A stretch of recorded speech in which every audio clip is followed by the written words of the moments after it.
Hi అండి. నేను ఇప్పుడు మీకు దోశను చూపిస్తాను. ఇది మామూలుగా అన్ని రకాల మామూలు దోశ బియ్యము అది మినపప్పుది కాదండి. ఇందులో నేను ఎర్ర కందిపప్పు, స్పెషల్ రవ్వ అండ్ మినపప్పు వేసానండి. అన్ని సమపాలల్లో వేసి ఇది నానబెట్టి చేసినటువంటిది. ఇప్పుడు మామూలుగా మనమైతే షుగర్ వాళ్ళు అది ఉన్న వాళ్ళు ఏంటి ఈ బియ్యంతోనే తినాలంటే ఇబ్బంది కదా, అందుకని నేను ఈ విధంగా ఈ పప్పుతో చేసిన అన్ని సమపాలల్లో తీసుకున్నా. ఎర్రపప్పు అన్నట్టు చాలా బాగుంటుంది. కొంచెం నానబెట్టేటప్పుడు కొంచెం మనము మెంతులు వేయాలన్నట్టు, కొంచెం మృదువుగా రావడానికి, మంచిగా రావడానికి, టేస్టీగా మంచిగా రావడానికి చెయ్యాలి. దోశ అయితే చాలా సూపర్ ఉంటుంది, హెల్తీగా కూడా ఉంటుంది, మంచిగా అన్నట్టు. ఏంటి అంటే పప్పు మంచిదే. ఈ బియ్యం బదులు కొంచెం షుగర్ పేషెంట్లు వాళ్ళు ఉంటే ఈ రొట్టెలు తినాలనిపించినప్పుడు ఇవైనా చేసుకోవచ్చు. ఇప్పుడు నాకు ఈ నైటు నాకు ఎందుకో ఈ చలికి ఆ రొట్టెలు తినాలనిపించలేదు, అందుకే నేను ఈ విధంగా చేయడం అనేది జరిగింది.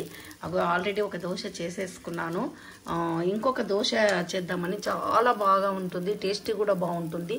దీనికి సంబంధించి నేను పచ్చడి కూడా చేసుకున్నాను, పల్లి పచ్చడి చేసుకున్నాను. పచ్చడి చూడండి, ఈ పచ్చడి చూడండి, పచ్చడి చేశాను. దోశపిండి ఇది చాలా బాగుంటుందండి. ఎర్ర కందిపప్పు అండ్ స్పెషల్ రవ్వ అండ్ మినపప్పు మంచిగా నానబెట్టుకోండి. ఉదయం పూట నానబెట్టండి, ఈవినింగ్ మిక్సీకి పట్టండి, మార్నింగ్ వేసుకోండి. దీని నిండా చేశాను. ఈరోజే ఇంత పిండి అయిపోయిందండి, ఇంత పిండి అయిపోయింది.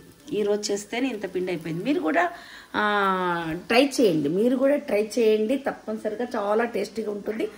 మామూలు బియ్యం పిండితో పట్టిన దానికంటే ఇది చాలా పల్చగా వస్తుంది. చూడండి, ఇక చూడండి మీరు ఎలా వస్తుందో చూడండి.